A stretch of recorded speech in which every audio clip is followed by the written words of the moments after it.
Hello दोस्तों, स्वागत करता हूं आप सभी को आपके अपने इस यूट्यूब चैनल में। आज की इस वीडियो में जो भी छात्र एवं छात्राएं 2024 में इंटरमीडिएट का एग्जाम देने वाले हैं उसके लिए हम लोग बायोलॉजी का काफ़ी ज़्यादा इंपॉर्टेंट वीवीआई ऑब्जेक्टिव प्रश्न को करेंगे और यहां से आपके परीक्षा में श्योर एक क्वेश्चन पूछा ही जाएगा। तो सभी स्टूडेंट वीडियो को अंत तक देखिएगा। तो चलिए वीडियो को शुरू करते हैं। देखिए पहला प्रश्न क्या है, निम्न में से कौन एक लिंगी है। और ये प्रश्न देख सकते हैं 2011 में भी पूछा जा चुका है। तो याद रखिएगा इसमें से आपको बतलाना एक लिंगी कौन है। एक लिंगी जो होता है ये पपीता होता है, पपीता एक लिंगी होता है, ठीक है ना।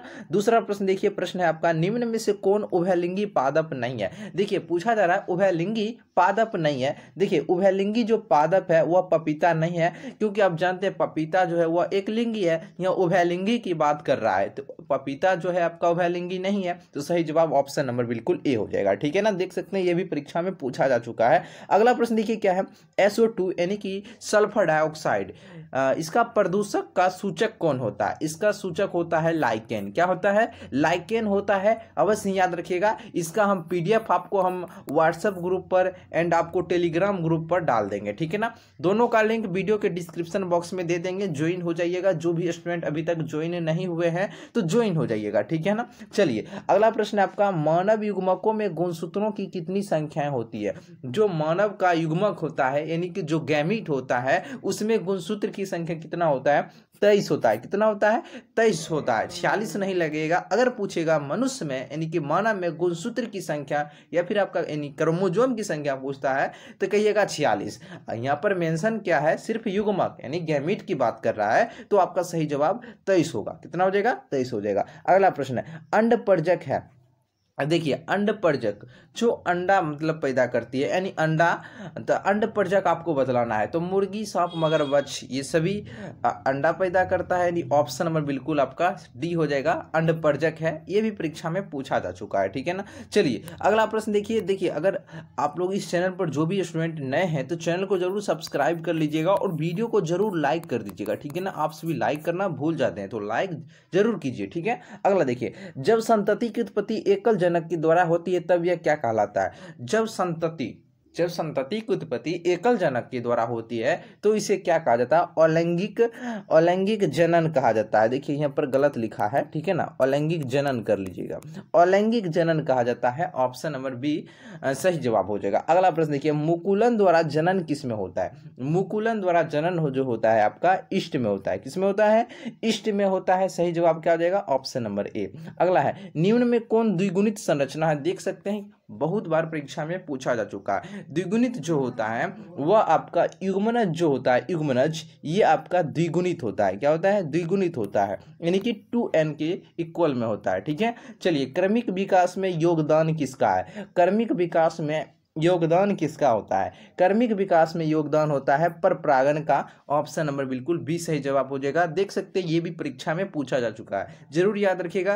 क्योंकि देखिए प्रीवियस ईयर से क्वेश्चन 60 से 70% क्वेश्चन टकराता है सिर्फ प्रीवियस ईयर से। इस बात को हमेशा याद रखिएगा। आपको 2009 से लेकर 2023 तक का हम आपको वीडियो प्रोवाइड करा देंगे, ठीक है ना। अभी हम दूसरे जगह हैं इसलिए हम आपको लाइव क्लास प्रोवाइड नहीं करा रहे हैं। नहीं तो अब आपको हम बतलाए थे 7 से 8 के बीच में आपका लाइव क्लास प्रत्येक दिन स्टार्ट होगा। तो अब कल 2 दिन के बाद आपका लाइव क्लास रेगुलर चलेगा, पूरा वीडियो प्रत्येक दिन चलेगा, ठीक है ना। अभी हम थोड़े दूसरे जगह आए हैं इसलिए आपका लाइव क्लास नहीं हो रहा है, ठीक है ना। अगला देखिए, सूक्ष्म प्रजनन में क्या कराया जाता है। सूक्ष्म प्रजनन में क्या कराया जाता है? इसमें कराया जाता है आपका देखिए अलैंगिक प्रजनन तथा आपका समान अनुवांशिक गुण वाले जो पौधे होते हैं ये दोनों तरह के प्रजनन करवाए जाते हैं। यानी ऑप्शन नंबर आपका बिल्कुल डी सही जवाब हो जाएगा, ठीक है। चलिए अगला प्रश्न है, शरीर के बाहर होने वाले निषेचन को क्या कहा जाता है। शरीर के बाहर होने वाले निषेचन को इन विट्रो कहा जाता है, ठीक है। अगला, गर्भाशय में कोपर टी के एक प्रभावी एवं अंतर्गर्भाशयी युक्ति होने का मुख्य कारण क्या है।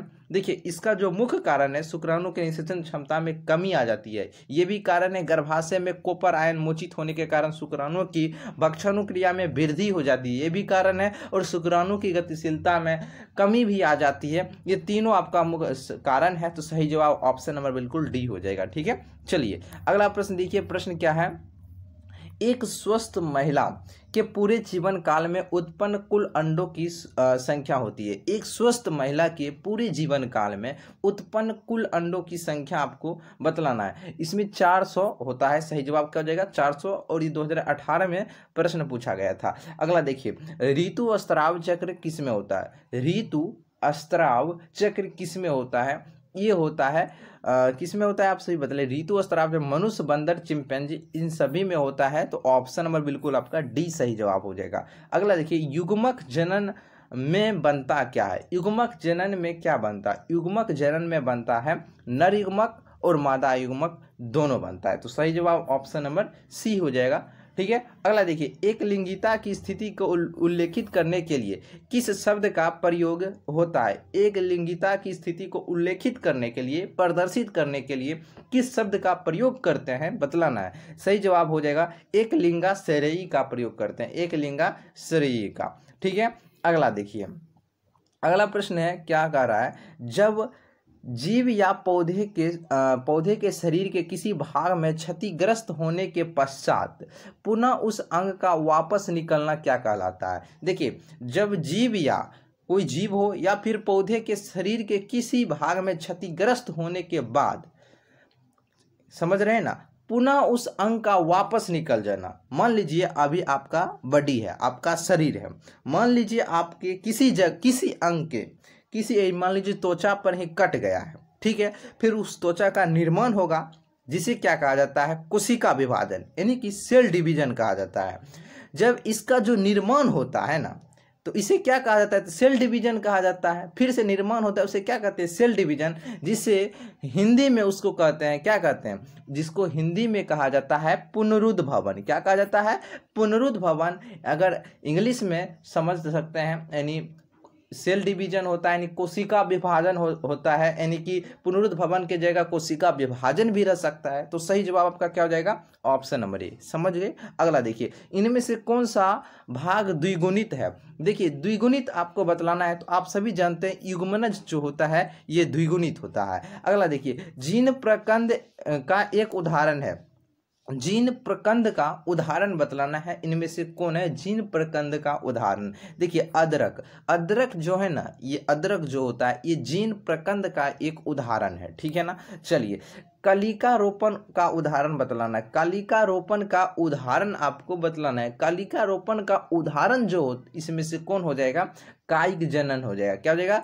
कायिक जनन कलिका रोपण का उदाहरण हो जाएगा। ठीक है ना। अगला है पुनरुद्भवन, यानी जो कोशिका विभाजन, सेल डिवीजन की क्रिया निम्नलिखित में से किसमें होती है?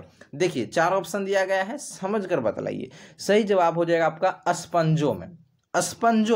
स्पंजों में होता है, क्योंकि ये पेनिसिलियम, अस्पाइगोरा, ये कारा, ये सब तो अलग है। स्पंजों में आपका पुनरुद्भवन की क्रिया संभव होती है। अगला देखिए, जलकुंभी 65,000 से अधिक पौधे कितने माह में उत्पन्न कर सकता है? ये जलकुंभी जो है ना, ये 65,000 से अधिक पौधे कितने महीने में उत्पन्न कर सकता है? 8 माह में। कितने महीने में? 8 माह में।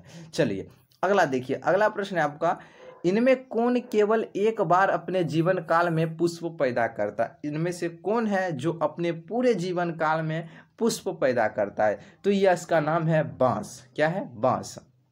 एक बार सिर्फ अपने पूरे जीवन काल में पुष्प पैदा करता। अगला है, निम्नलिखित में से किसमें 12 वर्ष में सिर्फ एक बार पुष्प खिलते हैं? किसमें सिर्फ 12 वर्ष में एक बार पुष्प खिलते हैं? नीला कुरंजी में। किसमें? नीला कुरंजी में। Option number C. अगला है, अगैव में वर्धी प्रजनन होता है, बुलबिल के द्वारा होता है। बुलबिल के द्वारा अगैव में वर्धी प्रजनन कराया जाता है। ठीक है ना। अगला है, स्तनधारियों में निषेचन का भाग है।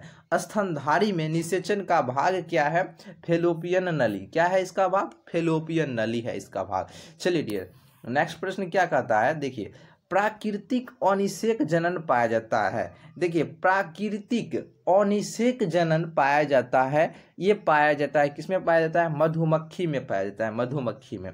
बिना निषेचन फल का निर्माण क्या कहलाता है? बिना निषेचन फिर भी फल का निर्माण हो जाता है। बिना निषेचन किए फिर भी फल का निर्माण हो जाता है, तो इसे क्या कहा जाता है? इसे कहा जाता है अनिषेक जनन। क्या कहा जाता है? अनिषेक जनन कहा जाता है। ठीक है, याद रखिएगा। अगला देखिए क्या है, पूर्ण कायांतरण पाया जाता है।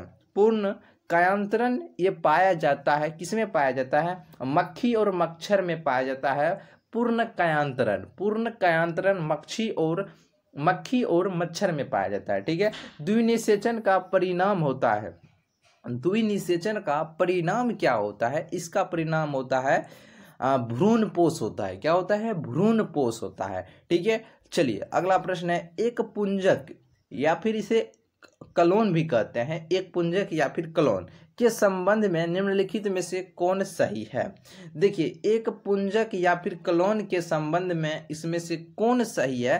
अकारिकी तथा आनुवंशिक रूप से ये समान होते हैं। ये बिल्कुल आपका सही जवाब है, ऑप्शन नंबर बिल्कुल सी हो जाएगा। ठीक है, देखिए अगला है, किसमें जनक कोशिका दो में विभक्त होकर नए जीव को जन्म देती है? किसमें जनक जो कोशिका है वो दो में विभक्त हो जाती है और नए जीव का उत्पन्न करती है, नए जीवों का जन्म देती है? तो बतलाइए, ये मोनेरा, प्रोटिस्टा, ये और भी दोनों पुष्पी पौधों। तो सही जवाब आपका बिल्कुल हो जाएगा ऑप्शन नंबर सी, मोनेरा और प्रोटिस्टा। ये क्या होता है? ये दो में विभक्त हो जाता है और नए जीव का जन्म देती है। ठीक है ना, चलिए अगला प्रश्न देखिए क्या है, जीन अभियांत्रिक, क्या है? जीन अभियांत्रिक लिखा हुआ है, अभियांत्रिक होना चाहिए, जीन अभियांत्रिक मानव इंसुलिन किससे बनता है? ये बनता है, किससे बनता है? तो ये जीवाणु से बनता है। किससे बनता है? जीवाणु से बनता है। अगला देखिए, इनमें से किसे बंगाल का आतंक कहा जाता है? इनमें से किसे है जिसे बंगाल का आतंक कहा जाता है? 4 ऑप्शन दिया गया है और इसका जवाब हम नहीं बतलाएंगे, इसका जवाब आपको वीडियो के कमेंट बॉक्स में बतलाना है। ठीक है ना, बंगाल का आतंक किसे कहा जाता है? तो ये प्रश्न आपके लिए है, वीडियो के कमेंट बॉक्स में बतलाइएगा। वीडियो कैसा लगा जरूर बतलाइएगा। फिर मिलते हैं हम लोग नए वीडियो में, और 2 दिन के बाद आपका लाइव क्लास रेगुलर चलेगा। ठीक है ना, अभी वेट कीजिए थोड़ा, और उसके बाद देखिए पूरा ताबड़तोड़ वीडियो आने वाला है। घबराइए नहीं, पूरा कंटेंट तैयार हम तब तक कर रहे हैं। ठीक है ना, लाइव क्लास नहीं कर रहे हैं तो घबराने वाली बात नहीं है। ठीक है ना, तो चलिए आज के लिए इतना ही, फिर मिलते हैं हम लोग नए वीडियो में। और सभी student Telegram group and WhatsApp group से ज्वाइन हो जाइएगा, इसका हम PDF डाल देंगे। ठीक है।